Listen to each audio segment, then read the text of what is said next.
Hi everyone, welcome back to my channel. I apologize for my absence as of late, but I've been busy getting ready different projects for the holiday season. And as you can see in front of me, this video is going to be something a little bit different.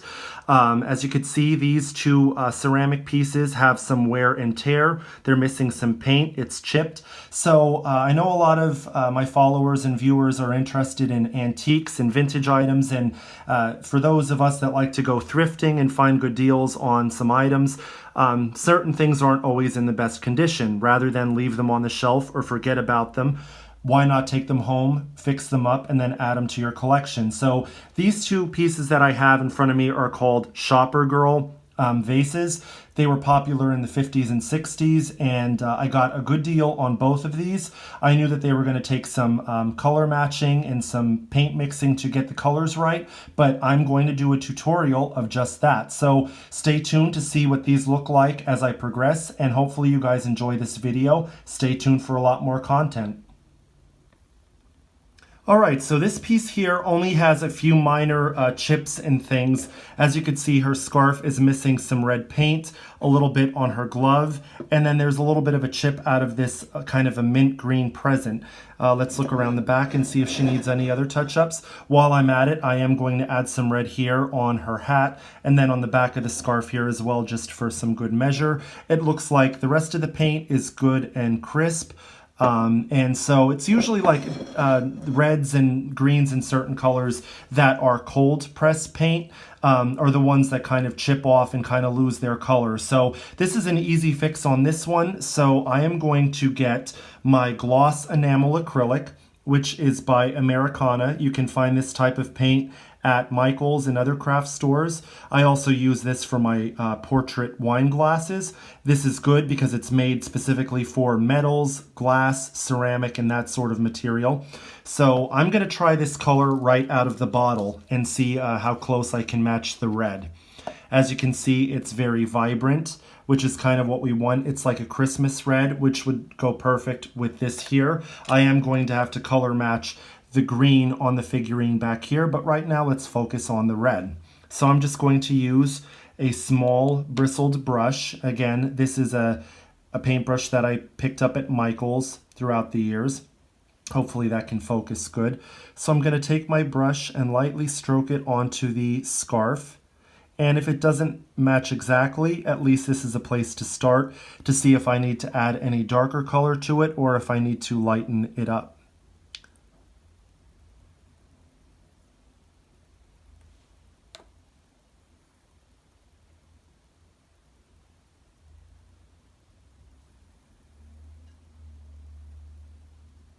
So far we are getting some good coverage.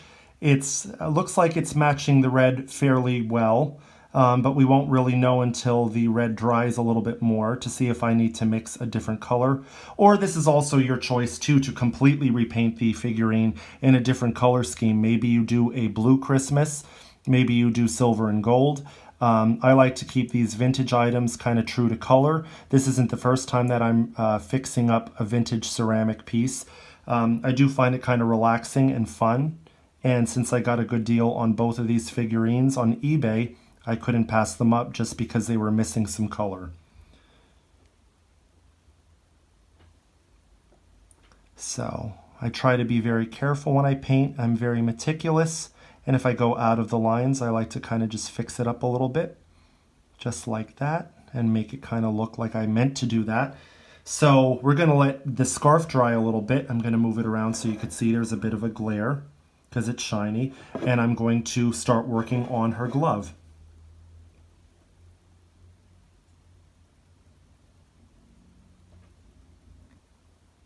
So as you can see, I went ahead and worked on her glove here in the front. It is a bit shiny as it's still drying, but I'm pretty happy with the colors and how much it matches the original red. I also went ahead and added some more to the scarf on her hat.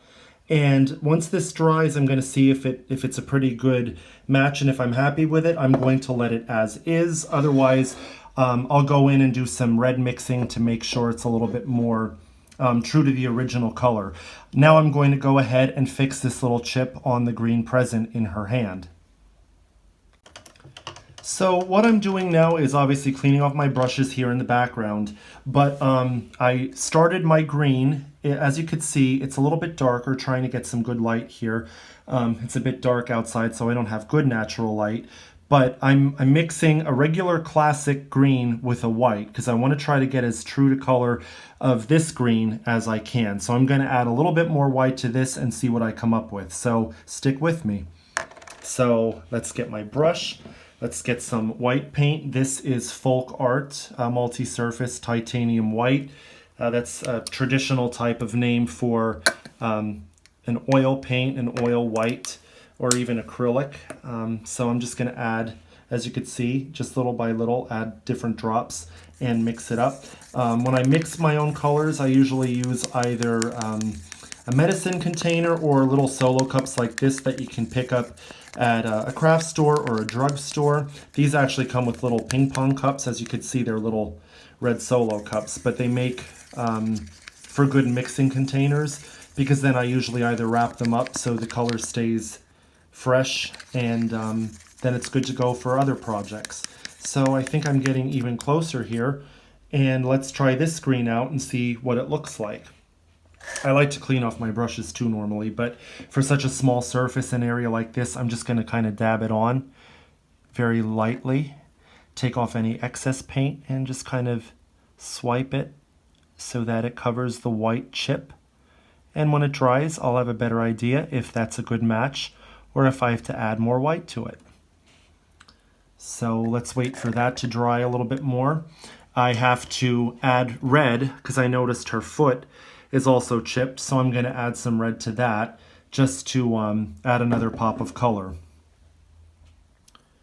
So we're going to zoom in here a little bit so that we get a closer view. Again, I'm using a very kind of small bristled brush to do light little washes of red just to add that color back. Yes, I am getting it on my desk, but that's all right because I have paper towel right next to me, and very easy to kind of clean up.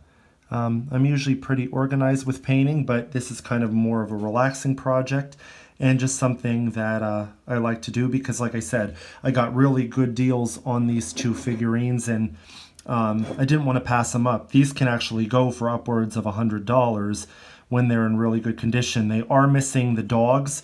They usually come with a chain from the hand, and there's usually a poodle or something.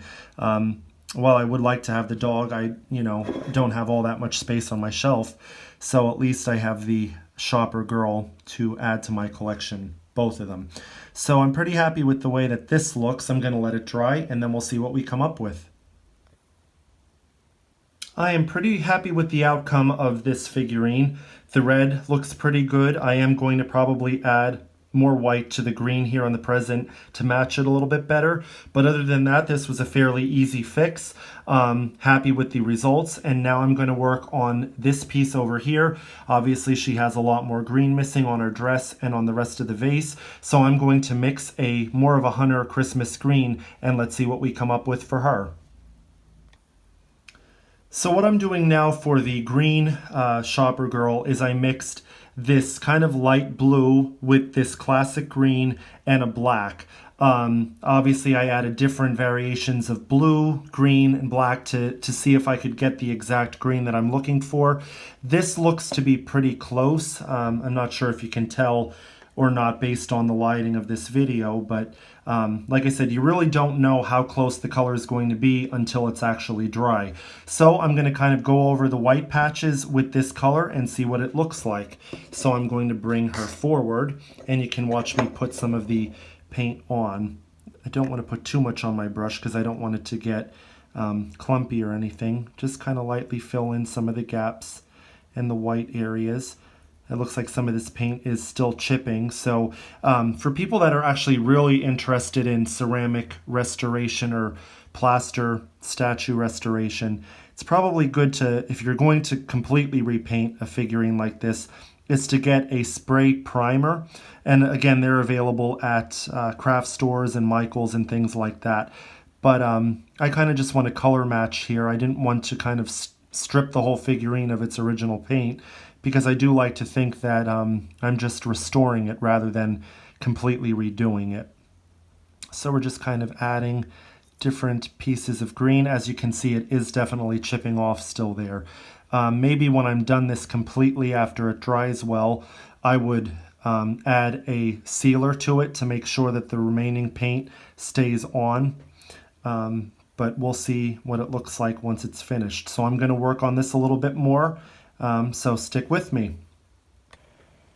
So I'm just making my way around the vase. I'm going to leave the top part, like the lip area here, the original white color. I like how that looks like that. And I'm just kind of going around trying to avoid the spaghetti trim, which is this kind of ceramic trim around the skirt and hat, as much as possible. Like I said, the paint is somewhat peeling, but not bad enough that I would want to strip it. I think I am going to seal it as long as it's kind of warmer, or at least not as windy in the next few days, because when you use a sealer, you do want it to be a decent temperature, and you don't want the wind to be too high, because that can affect, you know, surrounding things around where you're spraying. If you have a spray painting booth or a few boxes, that can make a good kind of closet to spray paint in. That's a good idea. I've done that before. Yeah, and as I mentioned earlier, I don't, this isn't the first time that I've done this kind of project.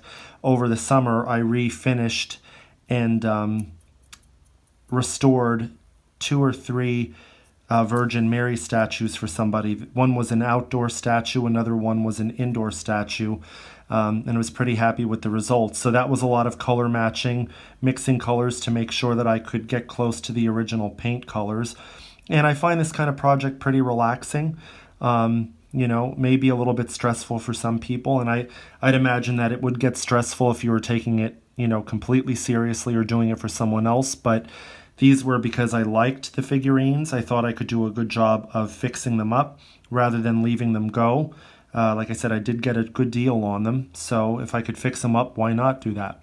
Hopefully you guys are finding this video informative, and maybe next time you're at a thrift shop or a flea market and you see a figurine that's missing some paint, you might be inclined to take it home with you and fix it up and make it good as new, because it's kind of nice to know that you're repurposing something and taking care of it. I kind of like that idea. So I'm just going to come around here a little bit and add a little bit more. Not completely, but just a little bit more green. And I think I like how that looks. I'm going to go in later with a finer brush and kind of do the areas where it's still a little bit of white showing through. I did fix up her red glove. She was missing some white paint on there. Her face coloring is pretty crisp, and as are the presents. So yeah, stay tuned, and then we'll see the finished result of this shopper girl.